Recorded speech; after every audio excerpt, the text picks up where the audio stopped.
시편 88편 1절에서 마지막 18절까지 말씀입니다. 오늘 시편 본문의 표제어는 고라 자손의 찬송시 곧 에스라인 헤만의 마스길 인도자를 따라 마알랏 르안롯에 맞춘 노래, 이렇게 기록이 되어 있습니다. 시편에 고라 자손의 시라고 표제어가 붙은 시편이 어제 모두 11편이 있다고 말씀을 드렸는데 오늘이 마지막 편입니다. 그리고 고라 자손이 누구인지도 밝혀놓고 있는데 특별히 에스라인 헤만이다, 이렇게 기록하고 있죠. 그런데 사실 고라 자손은 레위 지파입니다.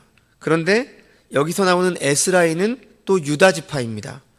그래서 이 부분에 대한 해석이 여러 의견들이 있는데요. 그 의견 중에서 제가 생각하기에 좀 타당한 해석이라고 생각되는 부분은 역대상 6장 33절부터 37절 말씀을 보면 헤만이라고 하는 사람이 나오는데, 이 사람은 솔로몬 시대의 그앗 자손으로 레위 지파, 즉 고라의 자손으로 고라 자손들의 찬양들을 인도한 찬양 지휘자로 그렇게 기록이 되어 있습니다. 그런데 오늘 표제어에서 에스라인 헤만이라고 또 말하고 있죠. 이에 대해서 역대상 2장 6절 말씀을 보면 유다 지파 세라의 아들로 헤만이라고 하는 사람이 또 기록되어 있습니다. 그래서 이제 학자들 가운데 레위 지파 사람이었지만 그 소속이 유다 지파의 세라 가문에 두고 있는 것으로 본다, 이렇게 주장을 합니다. 이렇게 말할 수 있는 근거는요, 사사기 17장 7절 말씀의 그 근거인데, 이 사사기 17장 7절 말씀을 보면 이런 말씀이 있습니다. 유다 자손에 속한 유다 베들레헴에 한 청년이 있었으니 그는 레위인으로서 거기서 거류하였더라 라고 하는 이런 말씀이 있는데요. 이렇게 레위인이면서 그 당시 유다 지파에 속한 경우가 있었기 때문에 이렇게 볼 수 있다라는 것입니다. 그렇게 중요한 건 아닙니다만 이 헤만이라고 하는 사람에 대해서 알 필요가 있기 때문이죠. 그리고 다음으로 이 노래의 곡조가 마알랏 르안롯에 맞춘 노래다, 이렇게 소개하고 있습니다. 그런데 이 단어 앞에 우리들의 성경책을 보면 2번이라고 하는 숫자가 있죠. 그리고 아래에 보시면 병의 노래, 이렇게 간주하고 있습니다. 각주가 되어 있습니다.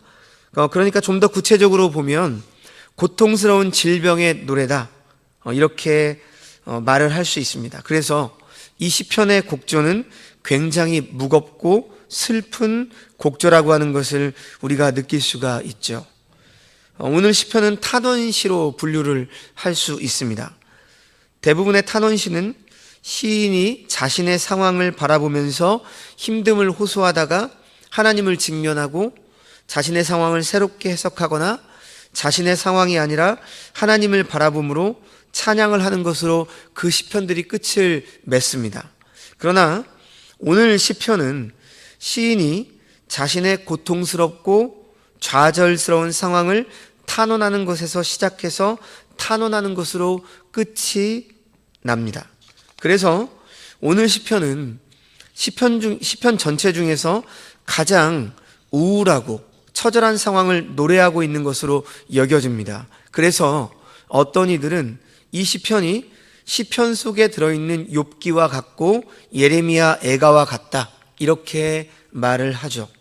그래서 초대교회와 중세교회 때에는 이 시편 88편을 예수님께서 십자가에 달리신 날, 성금요일이라고 이렇게 표현을 하는데 그 예배 시간에 읽은 것으로 알려지고 있습니다.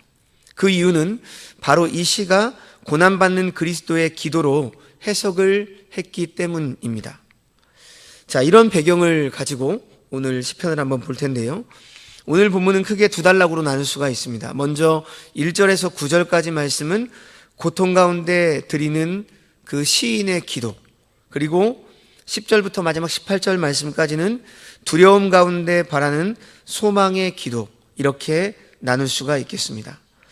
자, 먼저 오늘 본문 1절과 2절 말씀을 보시면 여호와 내 구원의 하나님이여 내가 주야로 주 앞에 부르짖었사오니 나의 기도가 주 앞에 이르게 하시며 나의 부르짖음에 주의 귀를 기울여 주소서, 이렇게 고백하고 있는데, 지금 이 시편에는 하나님의 도우심을 강렬하게 기대하는 소망의 표현이 나와 있지 않습니다. 시인은 지금 꺼져가는 자신의 생명을 때로는 그저 큰 소리로, 때로는 읊조리듯이 하나님께 아뢰입니다. 그럼에도 시인은 이 시편을 기록하며 하나님을 여호와 내 구원의 하나님이여 이렇게 부르고 있습니다. 여호와는 하나님께서 모세에게 직접 알려주신 이름입니다. 언약을 맺으시는 하나님, 현존하시는 하나님, 동행하시는 하나님을 뜻하는 표현이 바로 여호와라고 하는 하나님의 이름입니다. 이렇게 시인은 지금 언약의 하나님께서 자신의 백성을 구원하시고 보호하심을 바라며 그 하나님께 주야로 부르짖고 있습니다. 하나님께 주야로 부르짖는 자신의 기도가 하나님에게까지 당도하고 그 기도를 들으시기 경청하며 주시기를 간절히 기도합니다. 시인이 하나님께 밤낮으로 기도했다는 의미이기도 하고 매일 밤마다 기도했다는 의미이기도 합니다. 그만큼 지금 시인의 심정은 하나님이 아니면 안 되는 것입니다. 그만큼 열심히 부르짖고 있는 모습이죠. 계속해서 3절을 보시면 시인은 하나님께서 자신이 부르짖는 기도를 왜 들어주셔야 하는지를 이렇게 말합니다. 무릇 나의 영혼에는 재난이 가득하며 나의 생명은 스올에 가까웠사오니. 무릇은 왜냐하면이라고 하는 뜻이죠. 그러니까 자신이 밤낮으로 부르짖는 이유를 고백하고 있는데 그 이유가 무엇 때문이라는 것이죠? 자신의 영혼에 재난이 많고 자신의 생명이 스올에 가깝기 때문이다. 이렇게 고백을 합니다. 지금 여기서 영혼과 생명은 동의어로 볼 수 있습니다. 스올은 무덤, 죽음, 음부, 지옥 등으로 번역이 되는 단어인데 여기에서는 무덤 속이나 음부 정도로 보는 것이 좋을 것 같습니다. 그러니까 이렇게 자신의 지금 영적 상태가, 육신의 상태가 죽을 정도 혹은 죽어 지하로 내려가는 자 같다라는 것이죠. 그러면서 4절 5절 말씀에 이렇게 고백합니다. 나는 무덤에 내려가는 자 같이 인정되고 힘없는 용사와 같으며 죽은 자 중에 던져진 바 되었으며 죽임을 당하여 무덤에 누운 자 같으니이다. 주께서 그들을 다시 기억하지 아니하시니 그들은 주의 손에서 끊어진 자니이다. 지금 시인은 자신이 살아있지만 죽은 자 가운데 던져진 것과 같다라고 말합니다. 무덤의 히브리어 보르는 구덩이나 웅덩이를 말하는데 이 표현도 무덤이나 음부에 대한 은유적인 표현이죠. 자신이 아무리 용사 같은 자라 할지라도 아무런 맥을 출 수 없는 절망적인 상태에 있는 것이고 죽은 자처럼 되었다는 겁니다. 마치 자신의 상태가 죽은 자들 가운데 던져진 자 같이 되었고 무덤에 누운 자 같이 되었다는 것이죠. 전쟁터에서 많은 사람이 죽을 때 그 중에 한 사람처럼 장사도 제대로 지내지 못하고 그냥 구덩이에 던져진 자, 이런 바로 상황이 지금 시인의 상황이라는 것입니다. 하나님 앞에 버림을 당한 자처럼 되었다는 것이죠. 참으로 처절한 고백이죠. 계속해서 6절 7절 말씀도 보십시오. 주께서 나를 깊은 웅덩이와 어둡고 음침한 곳에 두셨사오며 주의 노가 나를 심히 누르시고 주의 모든 파도가 나를 괴롭게 하셨나이다. 지금 주어가 주입니다. 주님께서 자신을 지금 깊은 웅덩이와 음침한 곳에 두셨고 주님의 노가 자신을 짓누르고 주님의 파도가 자신을 괴롭게 한다. 이렇게 고백합니다. 마치 니느웨로 가야 했던 요나 선지자가 다시스로 가다가 바다에 던져졌을 때 주의 파도와 큰 물결이 다 내 위에 넘쳤나이다. 이렇게 고백을 했죠. 그 파도를 일으키신 분이 하나님이시라고 고백하는 것입니다. 시인도 지금 자신의 죽음의 그림자가 드리워진 삶을 사는 것이 하나님께서 그렇게 개입하고 계신다는 것 외에는 다른 설명을 할 수 없다라고 고백하는 거죠. 재난이 다가와도 어떻게 이렇게 다가올 수 있는 것인지, 일이 되지 않아도 어떻게 이렇게 안 될 수 있는 것인지 지금 시인은 고통스러워하는 것입니다. 8절 9절을 보면 시인의 호소는 이렇게 이어지죠. 주께서 내가 아는 자를 내게서 멀리 떠나게 하시고 나를 그들에게 가증한 것이 되게 하셨사오니 나는 갇혀서 나갈 수 없게 되었나이다. 곤란으로 말미암아 내 눈이 쇠하였나이다. 여호와여, 내가 매일 주를 부르며 주를 향하여 나의 두 손을 들었나이다. 시인은 크고 작은 재난으로만 고통스러웠던 것이 아니라 자신을 아는 사람들로부터 소외까지 당해서 그들에게 자신은 가증한 존재가 되었다라고 합니다. 게다가 눈도 잘 보이지 않는다라고 하죠. 눈은 생기와 활력의 상징인데 그것이 사라져 기력이 쇠하여졌다, 이렇게 고백하고 있습니다. 그럼에도 소망이 있는 것은 시인이 자포자기하지 않고 매일 주님을 부르며 두 손을 들고 있다는 것이죠. 죽음의 터널을 통과하는 것과 같은 삶을 끝나게 해주실 분이 주님, 하나님 한 분밖에 없다는 것을 지금 시인은 알고 고백하고 있는 것입니다. 자, 이제 하반부 10절부터 18절 말씀을 보시면 다른 시편들에게서는 여기서 반전이 일어납니다. 보통 시편은 하나님 앞에 탄원을 하며 탄식하며 그 처절한 부르짖음을 하죠. 그리고 하반부에는 어떻게 됩니까? 그런 가운데 구원의 하나님을 노래하고 찬양합니다. 그러면서 하나님, 이제부터 하나님만 바라보겠습니다. 하나님만이 나의 소망입니다.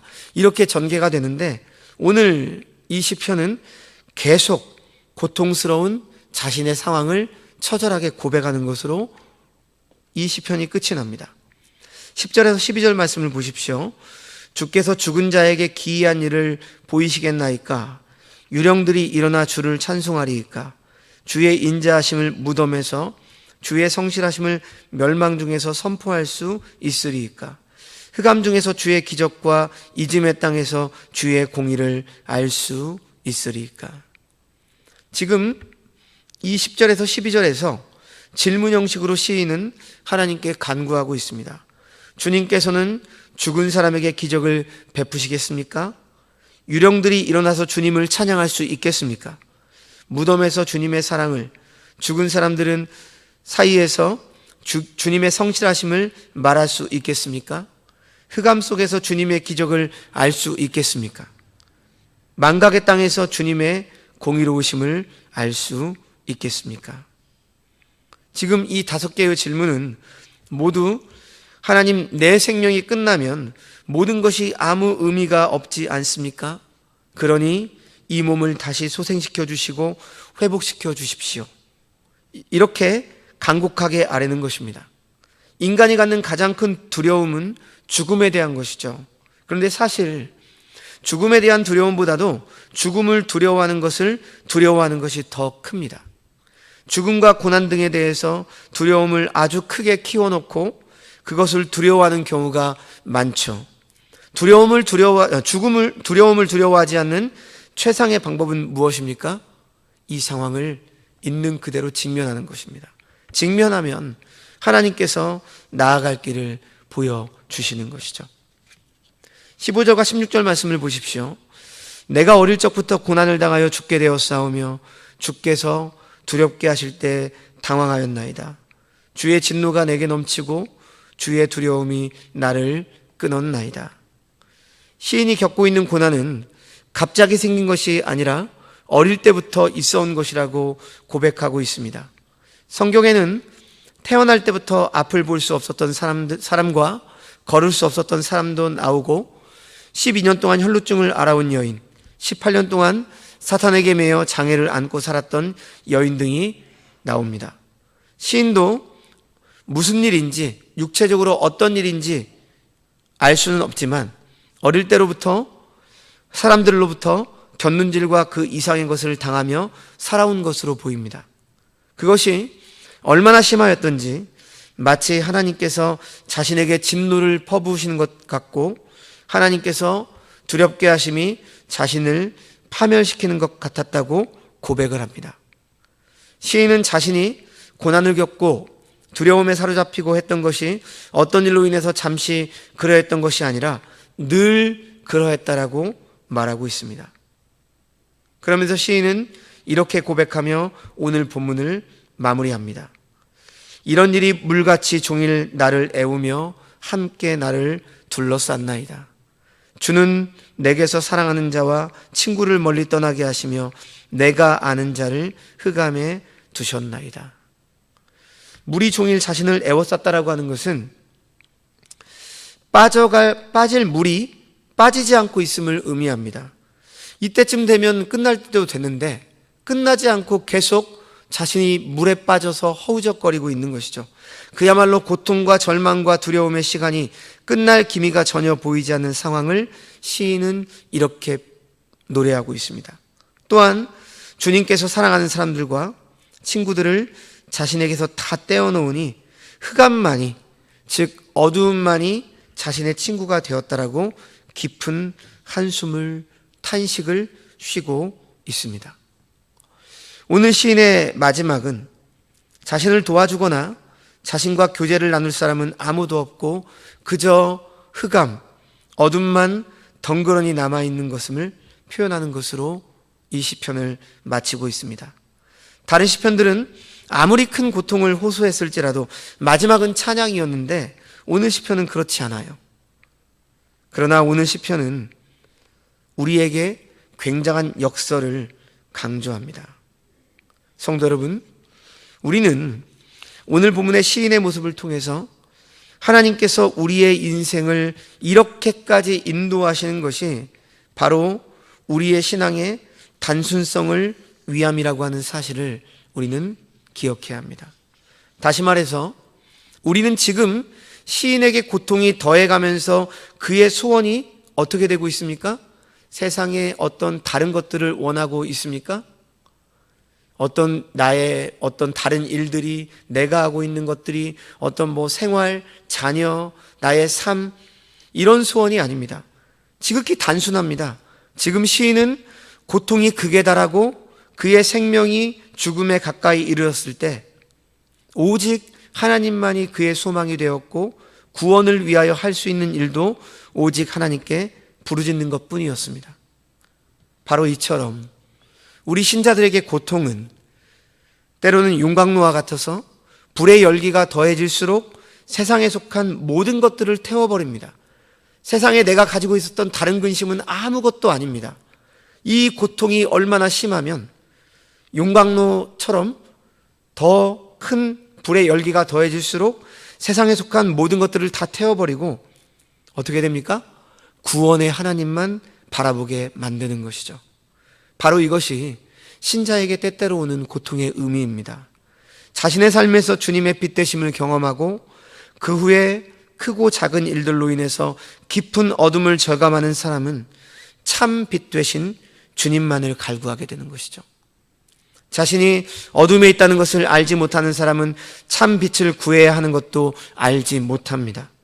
자신이 어둠 속에 헤매고 있다는 것을 직시하는 순간에 빛으로 오신 주님을 수용하게 되는 것입니다. 또한 자신이 죽음의 직면에 있는 것을 아는 사람이 영원한 생명을 소망하는 것이죠. 인간의 유한함에 대해서 깊이 느끼는 사람이 하나님의 영원함에 자신의 소망을 두고 살아갈 수 있는 것입니다.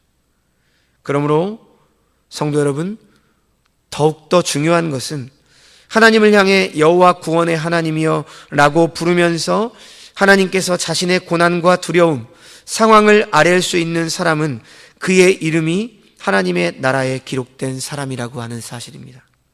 하나님을 알지 못하고 그의 이름이 하늘에 기록되지 않은 사람은 결코 이런 기도를 드릴 수가 없습니다. 절망 가운데 절망만 보이면 하나님을 알지 못하는 사람은 어떻게 살아갑니까? 자포자기로 살아가는 것이죠. 그냥 정신줄을 놓고 살아가는 거예요. 그러나 믿는 자들에게는, 신자에게는 아무리 정신줄을 놓을 만한 그러한 고통과 고난의 상황이 있을지라도 어떻게 합니까? 자신의 모든 것들을 하나님께 아뢰며 그저 하나님의 은혜만을 구하는 겁니다. 단순해지는 거죠. 하나님이 아니면 살 수 없다라고 고백하는 겁니다. 바로 이것이 우리의 신앙을 정죄하게 합니다. 다른 세상의 어떤 근심, 내 욕심, 탐심 이런 것들이 다 의미가 없게 되는 것입니다. 지금 죽게 되었는데 자신의 상황이 고통스러운데 다른 어떤 것들이 보일까요? 오직 하나님만 붙잡는 것이죠. 우리의 신앙이 때때로 이러한 고난의 삶을 통해서 단순해지는 것이죠. 그래, 하나님밖에 없다. 나는 영원한 소망인 하나님밖에 붙잡을 수밖에 없다.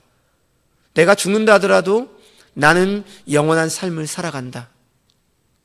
바로 이것이 그 힘든 고난과 끝나지 않을 것 같은 그 어둠 속에서 살아갈 수 있는 유일한 이유가 되는 것입니다. 그래서 우리의 상황이 아무리 힘들게 할지라도 우리는 역설적으로 하나님의 소망의 끈을 붙잡고 하나님의 소망 가운데, 폭풍 가운데서도 잠잠하게 믿음으로 살아갈 수 있게 되는 것이죠. 이것이 우리가 하나님의 자녀로서 누릴 수 있는 가장 큰 특권입니다. 어떤 의미에서 우리의 삶에 크고 작은 어려움들이 있고 나를 누른 일이 있는 것은 우리로 하여금 겸손하게 만들어주는 것이고 하나님의 자녀로 살게 하는 하나님의 은총의 방법일 수 있습니다. 오늘 하루도 하나님께서 마음과 정성을 다해서 심어주신 삶의 자리에서 어떠한 일들이 전개된다 할지라도 하나님의 자녀로서 하나님의 나라의 이름이 기록된 하나님 나라의 백성으로서 믿음으로 살아가시는, 그리고 하나님만을 붙잡고 힘을 내시고 이겨내시는 한 날이 되시기를 주님의 이름으로 축원합니다. 기도하겠습니다. 하나님 아버지, 우리의 인생길에서도 오늘 본문이 시인처럼 겪었던 것처럼 크고 작은 일들이 끊이지 않고 일어나고 우리를 짓누르는 여러 상황들로 인해서 마치 죽은 사람처럼 여겨질 때가 있습니다. 바로 그때 우리는 하나님께서 아무런 말씀을 하시지 않으시고 나와 함께 하시지 않는 것처럼 여겨지고 가족들도 친구들도 지인들도 나를 멀리하는 것처럼 여겨지곤 합니다. 그런 때 바라기는 우리의 감정이 우리를 사로잡지 않게 하여 주시고 그동안 베풀어 주셨던 하나님의 은혜를 되새기게 하여 주시옵소서. 시인이 부르는 것처럼 우리도 여호와 내 구원의 하나님이여 라고 마음 깊은 곳에서부터 하나님을 부름으로 과거에도 함께 하셨던 하나님께서도 지금도 함께하고 계심을 확인하게 하여 주시옵소서. 때때로 우리가 겪는 일로 인해서 우리의 부족함, 연약함으로 인해서 주눅이 들고 의기소침해지고 상황을 회피하고 싶을 때가 있습니다. 그러나 우리가 그런 존재이기 때문에 우리가 우리를 의지하지 않고 오직 하나님만을 신뢰함으로 주어진 상황을 직면하며 나아가게 하여 주시옵소서. 오늘 하루도 하나님께서 심어주신 삶의 자리에서 어떤 일이 일어날지라도 하나님의 나라 생명책에 이름이 기록된 하나님의 백성답게 믿음으로 살아가게 하여 주시옵소서. 모든 말씀 예수님의 이름으로 기도합니다. 아멘.